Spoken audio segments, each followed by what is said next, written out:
When we hear the phrase healthy conflict, I think many of us picture something that doesn't actually exist.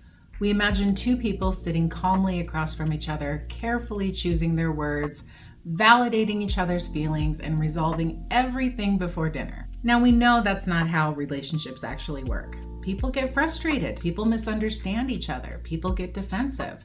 And sometimes we hear criticism when none was intended and personalize something that someone said. Sometimes we say things we wish we'd said differently, and sometimes we get hurt. Sometimes we even hurt someone else. That's just part of being close to another human being. What I've noticed, though, is that people who grew up around addiction, chaos, emotional neglect, or controlling relationships often aren't asking the same question as everyone else when conflict happens. They're not asking, how do we solve this problem? They're asking, often without realizing it, am I safe right now? I think about the clients I've worked with over the years who could handle almost anything except uncertainty in a relationship. The moment they sensed tension, they began to panic and analyze every interaction where they might have done something wrong. Maybe their partner got quieter than usual, or a text message felt different. Maybe someone said the dreaded "we need to talk later," or maybe there was a disagreement that, objectively speaking, wasn't that significant. But their body didn't respond as if it was a small disagreement. Their body responded as if something important was at risk, because for many people, conflict has never been just conflict. Conflict was the beginning of something else, like yelling, drinking, days of silence, blame shifting, and trying to figure out what version of another person was about to walk through the door. Now, after enough experiences like that, you stop experiencing conflict as a disagreement between two people, and you start experiencing it as a warning signal. And what's difficult is that those adaptations don't disappear just because the environment changes. You can leave the addicted relationship, and you can leave the abusive relationship, and you can leave the chaotic family system and still find yourself reacting to conflict as though you're living there. I've seen people enter genuinely healthy relationships and become confused by their own reactions. They can see that nothing bad is happening, but they still feel anxious. Even if their partner isn't yelling, they still feel like something is wrong. Or they're not able to calm down, even if a conversation isn't really that big of a deal. They learn to associate uncertainty with danger, and honestly, they had good reasons to learn that lesson. If every difficult conversation you've ever had ended in blame, manipulation, humiliation, or emotional abandonment, why wouldn't your body brace for impact when the next one starts? Why wouldn't you become hyper aware of changes in mood? Why wouldn't you try to fix things immediately? And why wouldn't you struggle when someone needs space? The challenge is that healing requires learning that discomfort and danger are not the same thing.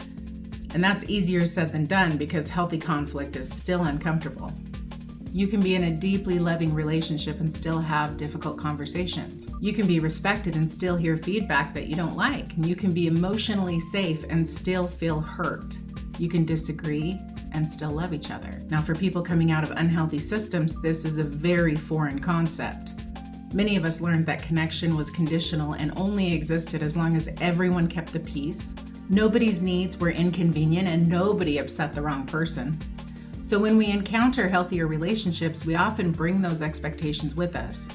We expect to be rejected after a disagreement, and for someone's distance to mean that they're abandoning us or withdrawing love if they have a boundary. We're then surprised when there's a disagreement and nobody leaves or explodes. Nobody gets humiliated. Nobody spends the next 3 days punishing the next person. You have this experience where the conversation may be uncomfortable, may even be messy, but the relationship survives it.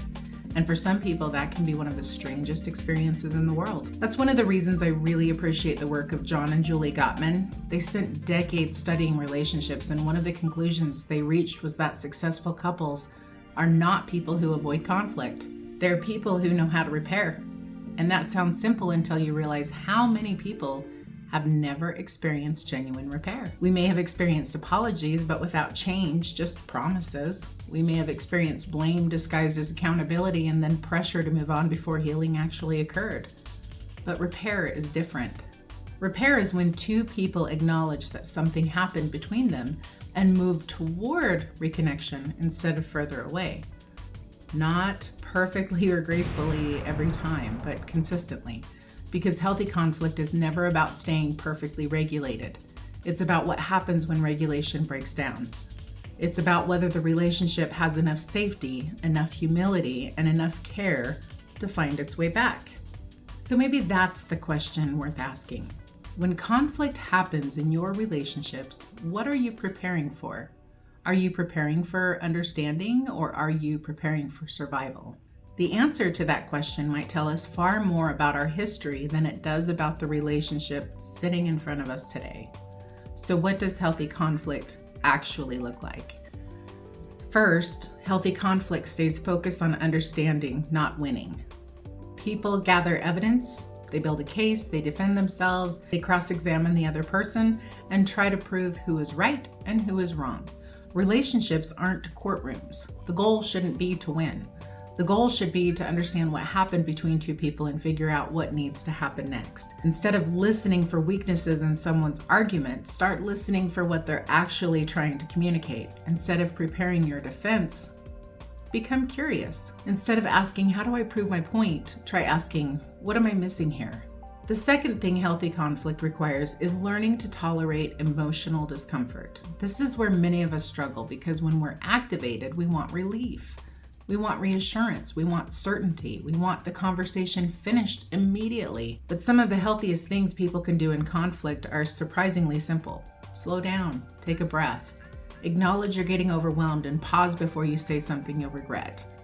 Not to avoid the conversation, punish, or disappear, but to regulate. In unhealthy conflict, people use distance to avoid accountability. In healthy conflict, people sometimes use distance to become more accountable. One leaves the relationship, the other returns to the relationship in a better state. And that's another thing healthy conflict requires. You gotta come back. Many people grew up around unresolved conflict. Arguments ended because people got exhausted, not because anything got repaired. The issue simply got buried until it surfaced again later. Healthy conflict isn't just knowing when to pause, it's knowing how to return. To say, can we revisit that conversation? To acknowledge our part and to stay engaged even when it's uncomfortable. To move toward resolution rather than avoidance. And maybe the hardest skill of all is learning not to personalize everything, because not every criticism is rejection. Not every disagreement is disrespect, and not every boundary is abandonment. Not every request for change is an attack on your character. Sometimes someone is simply telling you about their experience. And sometimes healthy conflict involves holding two realities at the same time. You can have good intentions and still hurt someone. You can love someone and still disagree with them. You can be right about part of the situation and wrong about another part. You can feel hurt and still be responsible for your behavior. Mature relationships make room for this complexity.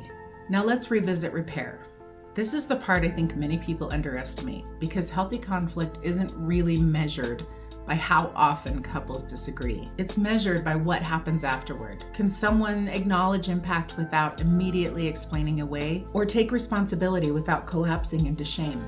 Can someone offer an apology and then back it up with different behavior? Repair isn't perfection. It's the willingness to move back toward connection after disconnection. And remember, according to the decades of research from John and Julie Gottman, that's one of the strongest predictors of long-term relationship success. Not the absence of conflict, but the presence of repair. Because every relationship experiences rupture. Every single one. Parents and children, partners, friends, siblings. The healthiest relationships aren't the ones without rupture. They're the ones where people trust that rupture isn't the end of the story. And maybe that's the real shift. Healthy conflict isn't learning how to avoid disagreement. It's learning that the relationship can survive disagreement. That two people can remain connected while being frustrated. That honesty doesn't have to destroy closeness. That boundaries don't have to destroy love. That difficult conversations don't automatically become dangerous. And if you've spent years living in relationships where conflict meant fear, manipulation, addiction, control, or emotional abandonment, that lesson is going to take some time to learn. But every healthy conversation teaches it just a little bit more. Every respectful disagreement, every repair, every moment where someone stays present instead of punishing, every moment where understanding becomes more important than winning. Sometimes conflict is simply what happens when two imperfect humans try to stay connected while also remaining honest. So when conflict happens in your relationships, what happens after the rupture? Do people move toward repair, toward understanding and accountability?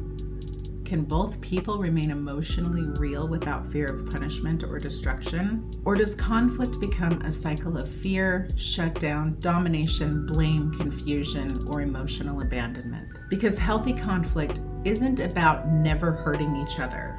It's about whether the relationship is safe enough to heal after hurt occurs.